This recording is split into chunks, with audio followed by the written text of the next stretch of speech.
من اجمل عصير البرتقال والمانجا في اسكندريه. ولعلمك لما تاخد حاجه طبيعي وحد ضامنه انه بيعملها لك بجد، مفيش حد كده كتير في اسكندريه بجد. يا مساء الخير. حبيبي يا باشا، مساء الفل. ازي حضرتك؟ الحمد لله والله. طبعا ما ينفعش نبقى في اسكندريه نبقى عند عصير القرش وما نجيش نشرب من عنده عصير من اجمل عصير البرتقال والمانجا في اسكندريه. ازي حضرتك؟ باشا الحمد لله والله. عامل ايه؟ الحمد لله. الاول نعرف الناس بحضرتك. اسمي محمد القرش، بقالي من سنة 94 في المهنة دي كده. انت خدت المهنه دي من المهنة دي هواية كده هواية. ما أنا بحبها، بحب شغلة العصير دي. نوع بقى البرتقال اللي انت بتشتغل بيه ايه الجميل ده اسمه بلدي. ده بلدي.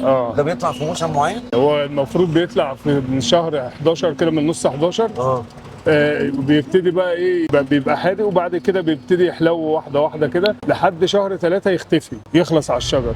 ابتدوا يدخلوه ثلاجات دلوقتي، والحمد لله متوفر طول السنه دلوقتي. متوفر طول السنه. والمانجا الحمد لله. والمانجا برضه برضه المانجا بسم الله ما شاء الله يعني. المانجا احنا بنعملوها بنعصروها من غير ميه ولا سكر، قطع بنبيعوها قطع كده، والزبون خد على كده. مين بقى الناس المشاهير اللي جت اشترت من عندك هنا؟ يعني حمو بيكا ده دايما.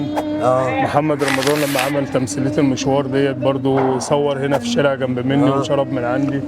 احمد السقا بعت خد لما عمل العتاوله دي، بس ما شافنيش ولا شفته. لا فعلا اللي ما جربش العصير بتاع القرش هنا لازم يجي يجربه، فايته نص عمره. من ربنا يبارك لك يا باشا. اجمل العصاير. انا عمري ما عملت طبعا اعلان لحد، احنا زي ما انتم عارفين انا بعمل لقاءاتي كلها يعني.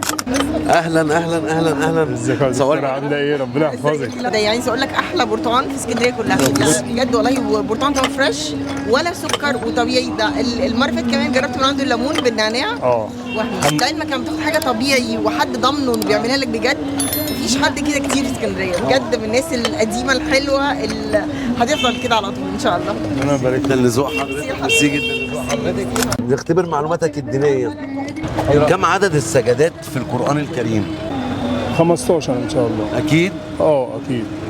طيب انت كسبت معانا جايزه صغيره، ربنا يحفظك. هي تذكار بس من البرنامج.